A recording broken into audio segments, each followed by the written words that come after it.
Kiren Rijiju ji. Sir, with your permission, I rise to move for leave to introduce the Waqf Amendment Bill 2024. Shri Venugopal.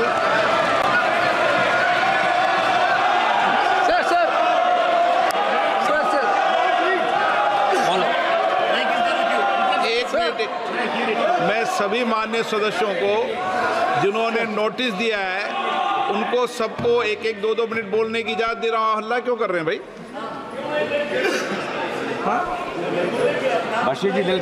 हाँ तो बोलेंगे तो दो दो मिनट। जो विषय है रूल 72 के तहत ही बोलोगे ना आप, नियम कानून के तहत ही बोलोगे ना। बिस्मिल्लाहिर्रहमानिर्रहीम।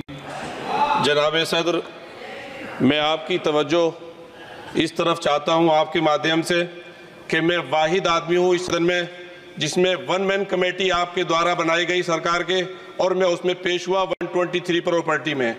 जस्टिस आर्यन ने जो रिपोर्ट पेश की आज तक वक्फ बोर्ड को नहीं बताया गया, चूंकि वो आपकी मंशा के खिलाफ थी और गवर्नमेंट की मंशा के मुताबिक नहीं थी। 123 प्रॉपर्टी में जब मंशा के खिलाफ हमारे नहीं आई, मंशा के मुताबिक नहीं आई, तो हमने 2 मैन कमेटी बनाई और 2 मैन कमेटी ने भी कोई रिपोर्ट वक्फ बोर्ड को नहीं दी, जबकि वक्फ एक्ट जो है 1995 जो है वो पार्लियामेंट से पास शुदा है कि हम पार्लियामेंट के जो एहतराम है उसका नहीं कर रहे, उसके हुकूक का। इसी तरह से सर सूबाई हुकूमतों को इख्तियार दिया गया। सर हिंदू एंडोमेंट में जो कर्नाटका और तमिलनाडु में है वहां कोई मुस्लिम नहीं हो सकता, और 26 में आर्टिकल 26 का वायोलेशन है। 4 धाम में ये लिखा हुआ वाज़े तौर पर कि सिर्फ हिंदू होगा। बिहार उड़ीसा में भी यही लिखा हुआ है। पंजाब हरियाणा में गुरुद्वारा प्रबंधक कमेटी में सिर्फ सिख होगा ओनली, और ये उनका अधिकार है जिसको माना गया है। लेकिन मुस्लिम के साथ में यह अन्याय क्यों है? और सुन लीजिए सर मैं आपकी तवज्जो के चाहता हूं, दुनिया का सबसे पहला वक़्फ़ खाने काबा मक्के में है। क्या हम उसके ऊपर भी सवाल उठाएंगे कि वहां पर भी हमारा कोई हिंदू भाई हो? हम अपने वकार को, अपनी इज्जत को, अपने मुल्क की, अपने शान को, अपने संविधान को खुद अपने पैरों तले रौंद रहे हैं। और वक़्फ़ एक मुसलमानों का मजहबी अमल है, एक मजहबी फरीजा है। इससे उनको महरूम कॉन्स्टिट्यूशन के जरिए से भी कोई ताकत नहीं कर सकती। सर ये हम बहुत बड़ी गलती करने जा रहे हैं जिसका खुमियाजा हमें अभी नहीं सदियों तक हम भुगतते रहेंगे, क्योंकि हम खुद अपने कॉन्स्टिट्यूशन को, संविधान को, उसकी पामाली कर रहे हैं। अगर हमें इस सिलसिले में मैंने सर पूरा मैंने उसको मध्यम से पढ़ा है और मैंने पूरी 40 तरामीम जो उसमें गलत है उसको लिखकर जो है वो मैं लेकर आया हूँ। सर इसके जरिए से सरकारी अमले को बाज़ाब्ता तौर पर यह हक आखिर लोग कलेक्टर को दिया जा रहा है। सर्वे कमिश्नर के इख्तियारात खत्म किए जा रहे हैं। आखिर सर्वे कमिश्नर भी तो गवर्नमेंट ऑफ इंडिया का होता है। सर ऐसे कैसे कर सकते हैं हम? और फिर सर उसमें मेरे मजहब के मुतालिक चीजें हैं तो वो कैसे कोई दूसरा तय करेगा? क्या कुरान में क्या लिखा है, फिक़ा में क्या लिखा है, इस्लाम में क्या लिखा है, ये आप तय करेंगे या मैं तय करूंगा? सर इससे हम मजहब में दखल अंदाजी कर रहे हैं, इंटरफेरेंस ऑफ द रिलीजन कर रहे हैं। सर इस तरह के कवानीन से मुल्क की शाख को नुकसान पहुंचेगा। कॉन्स्टिट्यूशन की स्पिरिट हम खत्म कर देंगे, और अगर ये होगा तो कोई भी अकलियत, कोई भी माइनॉरिटी अपने आप को हिंदुस्तान में सेफ नहीं करेगी। पिछले दिनों सिखों के साथ भी ये हुआ और कुछ ईसाई भाइयों के साथ भी इस तरह के वाकयात हुए हैं, जिसकी वजह से सब लोग अपने आप को असहाय महसूस कर रहे हैं। 10 साल से जो मुल्क में माइनॉरिटीज के साथ, उनके हुकूक के साथ, उनके रिलीजन फ्रीडम के साथ जो खिलवाड़ किया जा रहा है, उससे रूह कांप जाती है। और ऐसा महसूस होता है कहीं ऐसा ना हो कि जनता इन हुकूक के लिए, कॉन्स्टिट्यूशन को बचाने के लिए दोबारा सड़कों पर आ जाएगी। सर ये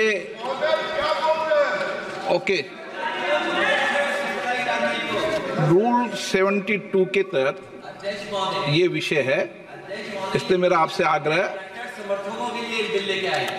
मैं इससे आग्रह करता हूं कि संक्षिप्त में अपनी बात को रखें। कई माननीय सदस्यों की बात सुनी है।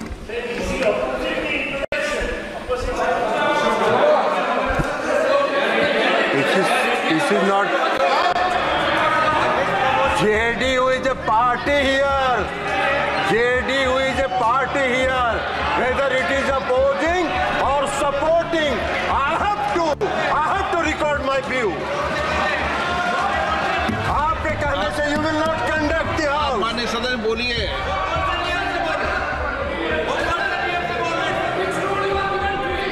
अध्यक्ष महोदय, कई माननीय सदस्यों की बात सुनने से ऐसा लग रहा है जैसे यह जो संशोधन लाया गया वक्फ बोर्ड के कानून में यह मुसलमान विरोधी है। कहां से ये मुसलमान विरोधी है? कौन सा इसका कानून मुसलमान विरोधी बताता है? यहाँ उदाहरण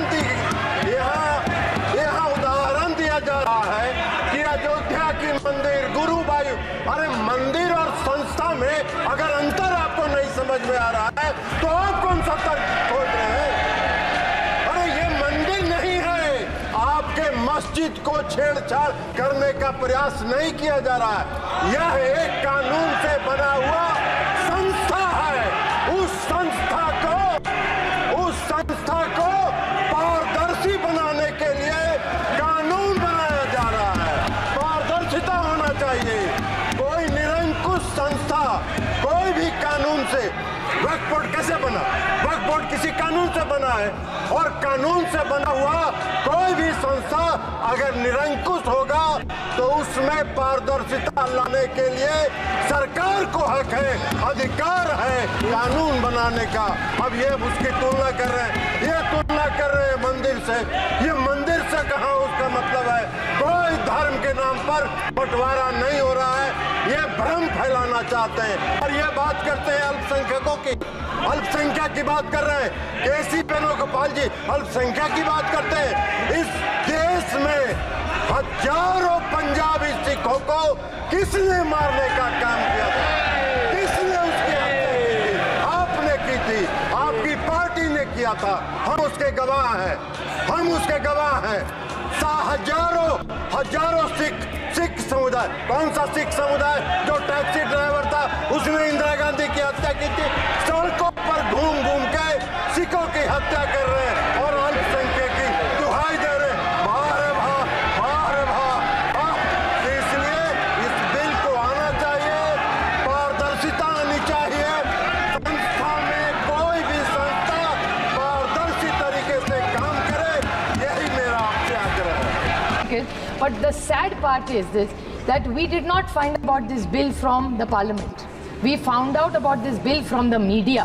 So is this the new way of this government working? कि पहले मीडिया को बताएंगे फिर पार्लियामेंट होगा? तो हम पढ़ के पार्लियामेंट पहले मीडिया में बताएंगे पहले? What is this new work of starting, sir? So you are insulting the parliamentary system and a democracy which we are also proud of. So our parliament has been undermined here. So you think we have no problem if you are leaking things to media? But don't do selectively. This is a temple of democracy. We take our job very seriously. So please inform the parliament first before leaking it selectively to the media is my request. संसद में तो circulate किया है ना इसको बिल्कुल। इसलिए वो कल But it came in the media before that. Bill कल ही सर्कुलेट किया था। It came in the media. मैं ये जस्ट क्लैरिफिकेशन कर रहा हूँ। मीडिया के पास कैसे पहुंचा? ये बिल नियम तहत लोकसभा सेक्रेटरीट में अपलोड होने के बाद, मेरा पत्र जाने के बाद फिर अपलोड हुआ, फिर कॉपी सर्कुलेट हुआ, उसके बाद किसी भी तरीके से पब्लिक डोमेन में आने के बाद इसमें लिख का कोई संसद ने कल बीएससी में भी चर्चा हो चुके हैं। कल बीएससी में सारे पार्टी के मेंबर्स बैठ करके चर्चा में हो चुके हैं। देखिए माननीय सदस्य, प्लीज एक मिनट देखिए। ये बिल सभी माननीय सदस्यों को सर्कुलेट किया गया है।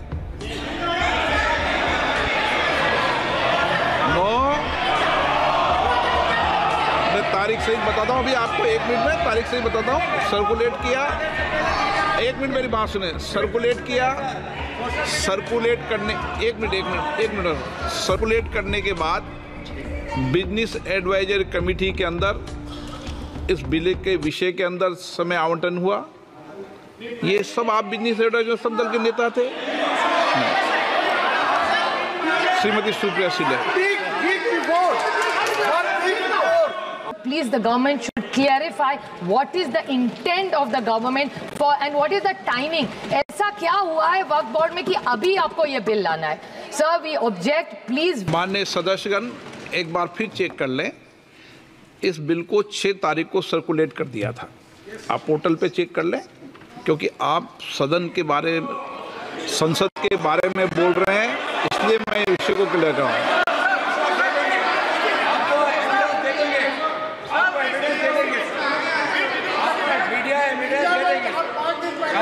मैं आपने कहा कि ये बिल सीधा मीडिया में आया और हमें सर्कुलेट नहीं किया, इसलिए कह रहा हूँ मैं आपको। मीडिया में क्या क्या बात आती है इसके लिए हमारी जिम्मेदारी नहीं है। हमारी जिम्मेदारी इतनी है कि बिल सर्कुलेट 6 तारीख को हुआ है। अगर कल कोई आके बोलेगा कि नहीं मैं 5 साल से इस्लाम प्रैक्टिस नहीं कर रहा हूं, कौन डिसाइड करेगा सर? और एक न्यू कन्वर्ट है, does he have to wait for 5 years to give his property to वक्फ? Isn't that violation of right to freedom of religion? Government कह रहे हैं कि हम महिलाओं को दे रहे हैं। मुझे यकीन है कि आप बिल्किस बानो को और ज़किया जाफरी को मेंबर बनाएंगे, मुझे यकीन है। मैं आपसे जानना चाह रहा हूं सर कि ये जो आप बिल ला रहे हैं, आप देश को बांटने का काम कर रहे हैं, जोड़ने का काम नहीं कर रहे हैं। आप दुश्मन हैं मुसलमानों के, उसका सबूत ये बिल है। Thank you sir. माननीय अध्यक्ष जी, मैं वक्फ संशोधन विधेयक 2024 को विरोध करता हूं। मान्यवर, हम लोग संविधान की कसम खा करके यहाँ आए और इस संविधान की धज्जियाँ इस विधेयक के अंदर उड़ाने का काम किया जा रहा है। आर्टिकल 15 के अंदर धर्म, नस्ल, जाति, लिंग, जन्म स्थान के आधार पर भेदभाव करने को, मान्यवर मैं आपकी हंसी को समझ रहा हूँ, लेकिन ये बहुत गंभीर और महत्वपूर्ण विषय है। अभी हमारे माननीय सदस्य कह रहे थे कि मंदिर और मस्जिद के मसलों में फ़र्क नहीं कर पा रहे। मैं बताना चाहता हूँ, वक्फ बोर्ड मस्जिदों का प्रबंधन करने का काम करता है और वक्फ बोर्ड के तहत ही मस्जिदें सारी की सारी आती हैं।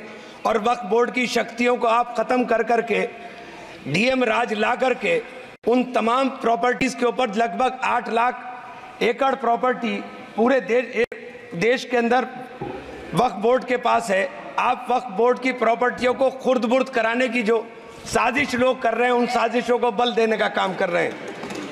साथ मैं आप माननीय अध्यक्ष जी आपसे कहना चाहता हूं कि आर्टिकल धारा 9 के तहत ये जो CWC संरचना में बदलाव किया गया है, मैं मान्यवर बताना चाहता हूं कि बंदोबस्ती प्रबंधन के अंदर जब दूसरे धर्म का व्यक्ति शामिल नहीं किया जा सकता, तो वक्फ बोर्ड के अंदर ये शर्त क्यों लगाने का काम किया जा रहा है? और आप अगर शर्त भी लगा रहे हैं तो मैं आपसे एक बात पूछना चाहता हूं कि जो कब्जे पर प्रॉपर्टी के ऊपर पूरे देश के अंदर वक्फ की प्रॉपर्टी के ऊपर कब्जे हुए हैं, उन कब्जों को कब्जा मुक्त करा करके अगर कानून लाते कि उनको कब्जा मुक्त करा के वहां पर हम लोग शिक्षण संस्थाएं चलाएंगे। जिस आदमी ने वक्फ की प्रॉपर्टी, वो प्रॉपर्टी इस नियत के साथ वक्फ की कि आने वाली नस्लों के अंदर राय खुदा के अंदर फलाह के काम किए जा सकते हैं। उन फलाही कामों के लिए उन फलाही कामों के लिए अगर अध्यक्ष जी 2 मिनट के लिए 2 मिनट अभी नहीं, 1 मिनट दे दीजिए, 1 सेकंड भी नहीं। इसके अंदर धारा 40 को माननीय अध्यक्ष जी हटाने का काम किया। इसके अंदर सर्वोच्च न्यायालय की सिविल अपील संख्या 7812 7814 ऑफ महाराष्ट्र राज्य वक्फ बोर्ड बनाम शेख यूसुफ भाई चावला अन्य के तहत प्रावधानों की जांच की धारा 40 के प्रावधानों की जांच की।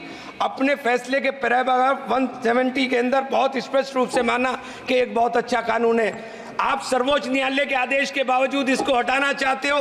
मान्यवर, ये सीधे सीधे कानून के खिलाफ वर्जी है। हम कहना चाहते हैं कि संविधान की अगर धज्जियां उड़ाने का काम आप करने का काम कर रहे हो, हम इसका पुरजोर विरोध करेंगे और पुरजोर विरोध करने का काम करते हैं। बहुत बहुत धन्यवाद। मैं माननीय सदस्य NK प्रमाचंद्रन जी ने जो कहा और माननीय सदस्यों ने जो कहा, मैं उससे अपनी बात को जोड़ता हूं। ये बिल जो इंट्रोड्यूस हो रहा है, ये अध्यक्ष महोदय बहुत सोची समझी राजनीति के तहत हो रहा है। अध्यक्ष महोदय, जब लोकतांत्रिक तरीके से चुने जाने की पहले से प्रक्रिया है तो उसको नॉमिनेट क्यों किया जा रहा है? वहीं जहां अन्य धार्मिक जो मसले हैं, बॉडीज़ हैं, उनमें कोई गैर बरादरी का नहीं आता है। मान लीजिए वक्फ बोर्ड में गैर मुस्लिम को शामिल करने का औचित्य क्या बनता है? और अध्यक्ष महोदय, इतिहास के पन्नों को अगर हम पलटें, अगर आप जिला अधिकारी को सब ताकत दे देंगे, उन इतिहास के पन्नों को मैं नहीं पलटना चाहता हूं कि एक जगह पर एक जिलाधिकारी महोदय ने क्या किया था, उसकी वजह से आज और आने वाली पीढ़ी तक को भी सामना करना पड़ा। अध्यक्ष महोदय, मैं नाम नहीं लेना चाहता हूं। और अध्यक्ष महोदय, सच्चाई ये है, अध्यक्ष महोदय, सच्चाई ये है कि भाजपा अपने हताश, निराश, आप तो इस कानून चंद कट्टर समर्थकों के तुष्टीकरण के लिए ये बिल लाने का काम कर रही है।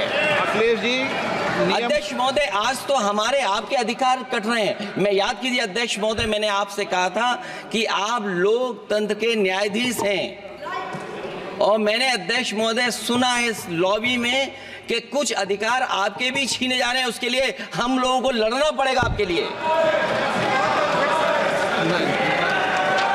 अध्यक्ष महोदय, मैं इस बिल का विरोध करता हूं। कोई अध्यक्ष के अधिकार अखिलेश जी सिर्फ विपक्ष के नहीं है, पूरे सदन के हैं। इस तरह की गोलमोल बात आप नहीं कर सकते हो।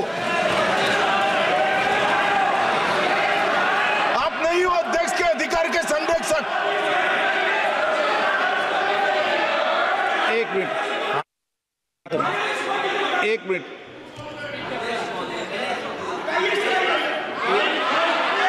Minute, please. ये इसलिए लाया जा रहा अध्यक्ष महोदय, अभी हारे हैं अध्यक्ष महोदय, अभी हारे हैं। Okay, no. और दरअसल ये चाहते हैं नो।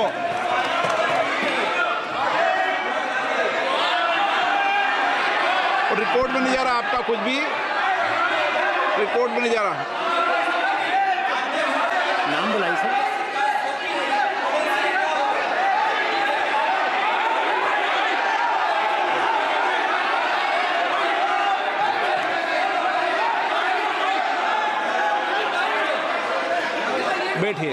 बैठिए।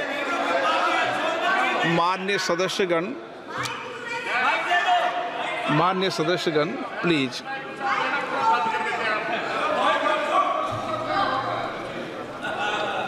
मैं आपसे आग्रह करता हूं, आप वरिष्ठ हैं और कोई नए भी सदस्य होंगे, कृपया हमेशा इस बात का ध्यान रखें, आसन पर, संसद की आंतरिक व्यवस्था पर कोई टिप्पणी नहीं करना चाहिए। ये मेरी सदन से अपेक्षा है, और मुझे लगता है कि वरिष्ठ सदस्य तो इस अपेक्षाओं को मानेंगे कि कभी सदन पर, विशेष रूप से आसन पर, व्यक्तिगत टिप्पणियां न करनी चाहिए।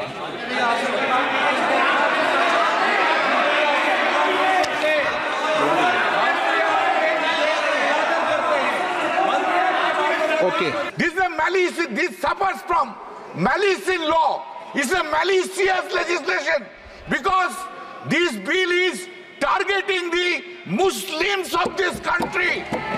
This cannot be tolerated. There are a number of reasons. Sir, just 1 minute, sir. Not 1 minute. 15 seconds. Sir, before election, there was an attempt in the country that to make the country as a Hindu Rashtra, which has been rejected by the people of this country. This bill can... एक minute please, एक minute.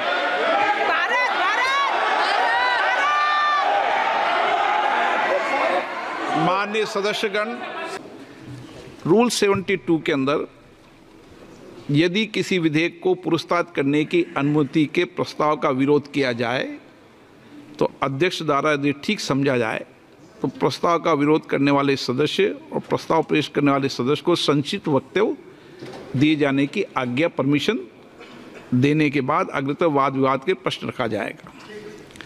परंतु जब इस प्रस्ताव पर इस आधार पर विरोध किया जाए कि वो विधेयक ऐसे विधान का सूत्रपात करता है जो सभा की विधायन क्षमता, लेजिस्लेटिव कॉम्पिटेंसी से परे हो, तो अध्यक्ष द्वारा उस पर चर्चा की परमिशन दी जाएगी।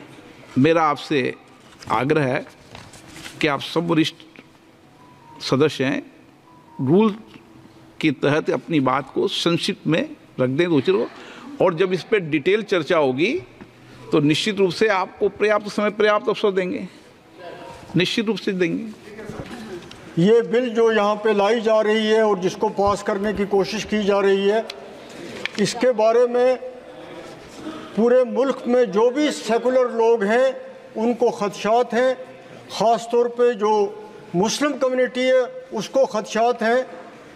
ये बात इस हाउस को सबसे, कोई भी किसी भी पार्टी का हो, उसको ये बात याद रखनी चाहिए कि हिंदुस्तान को अगर पूरी दुनिया में जाना जाता है, वो अपने सेकुलरिज्म के लिए जाना जाता है, वो अपनी जमहूरियत के लिए जाना जाता है, वो आज़ाद अदलिया के लिए जाना जाता है, वो आज़ाद मीडिया के लिए जाना जाता है। आप इस तरह की बिलें लाके इस मुल्क का इमेज खराब कर रहे हैं। मेहरबानी करके इससे मुसलमानों के खदशात बढ़ रहे हैं। ऐसी चीजें मत कीजिए, इस मुल्क को मुतहद रखिए, तब ये मुल्क तरक्की करेगा। शुक्रिया। पार्टी शिवसेना की ओर से इस बिल का समर्थन करने के लिए खड़ा हुआ हूँ यहाँ पर। ये बिल, जो बिल को यहाँ पर सिर्फ पॉलिटिसाइज करने का काम यहाँ पर कुछ लोग कर रहे हैं, जाति का नाम, धर्म का नाम लेकर इस बिल का विरोध यहाँ पर कर रहे हैं। मुझे लगता है कि यहाँ पर I think shame on you all people. क्या इस देश में एक ही कानून चलेगा? आपको अलग कानून क्यों चाहिए? यहाँ पर इस बिल को लाने का मकसद एक ही है, ट्रांसपेरेंसी और अकाउंटेबिलिटी। मुझे लगता है कि जिस तरीके से इन्होंने पूरे देश में संविधान के नाम पर भ्रम फैलाने का काम किया, फिर से आज इस बिल के नाम पर जो है भ्रम फैलाने का काम ये ऑपोजिशन पार्टीज यहाँ पर कर रहे हैं। यहाँ पर जो बहुत सभी लोग सेक्युलरिज्म के बारे में बात कर रहे हैं यहाँ पर, मुझे लगता है कि मैं इनको याद दिलाना चाहूंगा कि इनकी जब सरकार थी तभी महाराष्ट्र के मंदिरों पर शिरडी हो, महालक्ष्मी हो, कोल्हापुर का महालक्ष्मी हो, तुलजापुर हो, वहां पर एडमिनिस्ट्रेटर बिठाने का काम भी इन्होंने किया था। तभी इनको पता नहीं, इनको याद नहीं आया, तभी इनको सेक्युलरिज्म याद नहीं आया, तभी इनको फेडरलिज्म याद नहीं आया। लेकिन आज इस देश में जब एक कानून से ये देश चलेगा तो अलग कानून की जरूरत यहाँ पर क्यों है? यहाँ पर जुडिशरी पे, यहाँ पर कोर्ट पर इनको विश्वास नहीं है। मैं यहाँ पर इन लोगों को यह भी याद दिलाना चाहूंगा, इस बिल में महिलाओं को, मुस्लिम महिलाओं का रिप्रेजेंटेशन भी यहाँ पर देने का काम सरकार ने किया है। मैं इनको 1986 में लेके जाना चाहूंगा कि जब शाहबानों को इस सदन ने न्याय देने का काम किया, उस न्याय को छीनने का काम, मुस्लिम महिलाओं को पीछे ढकेलने का काम भी इन्होंने किया, इन्हीं कांग्रेस ने किया। और आज ये यहाँ पर बात कर रहे हैं कि कलेक्टर को पूरी अथॉरिटी यहाँ पर दी जाएगी। मुझे लगता है कि ये देश जो है एक कानून पे चलता है। यहाँ पर इस देश में अलग अलग, जब भी 370 हटाया गया कश्मीर से तभी भी इन्होंने विरोध किया, जब भी 3 तलाक हटाया गया तभी भी इन्होंने विरोध किया, और आज फिर से जो है यहाँ पर विरोध करने का काम कुछ सर खत्म कर रहा हूँ, चुनिंदा लोग यहाँ पर कर रहे हैं। मुझे नहीं लगता है आज इस बिल को लाने की जरूरत क्यों थी। एक तो ये जो वक्फ है वो 3rd लार्जेस्ट लैंड होल्डर है पूरे देश में। वक्फ के जमीन को लेकर 85,000 से ज्यादा, 85,000 से ज्यादा मुकदमे चल रहे हैं सर, और 165 से ज्यादा मुकदमे सुप्रीम कोर्ट और हाई कोर्ट में है। और पूरे हाई कोर्ट में मुझे लगता है कि इन सभी को वक्फ पे कुछ अच्छा डेवलपमेंट हो, अच्छे स्कूल्स बने, कॉलेज बने, अस्पताल बने, ये इनको नहीं चाहिए। इनको सिर्फ जो है इनका वोट बैंक जो है, ये वोट बैंक खुश करने के लिए, एक समाज को खुश करने के लिए जो है यहाँ पर इस बिल का विरोध कर रहे हैं। मैं आज ये बोलकर फिर से इस बिल का स्वागत करता हूँ, और आप भी जो है ये बिल का जो विरोध कर रहे हैं वो बिल का समर्थन करें, और मुस्लिम लोगों को, मुस्लिम समाज को जो पीछे ढकेलने का काम आप कर रहे हैं उसको फिर से, मुस्लिम महिला हो, मुस्लिम बच्चे हो, मुस्लिम समाज हो, धन्यवाद अध्यक्ष महोदय, का काम करें। धन्यवाद। ये बहुत ही एक नाजुक विषय है और सदन में जो पीड़ा आज सभी सदस्यों ने उत्पन्न किया है, मैं चाहूँगा कि सरकार उसका संज्ञान ले। जो संविधान के आधार है 15, 25, 26, 30, 29, उसका संज्ञान ले। ये सीधा सीधा ये कानून धर्म से और आस्था से जुड़ा हुआ है और इसलिए इसको लेकर जल्दबाजी नहीं करनी चाहिए। वक्फ वो इस्लाम के लोग जो उसको मानते हैं, जिनके दिल में करुणा है, जो समाज के प्रति कर्तव्यबद्ध है, वो इस रास्ते को अपनाते हैं और इसीलिए उनके प्रति हमें संवेदनशील होनी चाहिए। यहाँ पर अपनी ताकत का अहंकार नहीं आजमाना है। हमें हर धर्म में ये प्रावधान है, चाहे हिंदू हो, सिख हो, जैन हो, बौद्ध हो और चाहे ईसाई हो, हर धर्म में ये प्रावधान है कि समाज के प्रति जो लोग कर्तव्यबद्ध है वो दान करना चाहते हैं। इस दान के भावना को समझे, इस दान के भावना को राजनीतिक रूप से ये सरकार को नहीं देखना चाहिए। और आज ये बिल विश्वासजनक नहीं है क्योंकि वे जो संविधान को बदलना चाहते हैं, वे जो लोगों की पहचान कपड़ों से करते हैं, वो उन लोगों पर विश्वास नहीं किया जा सकता। इस बिल का हम विरोध करते हैं।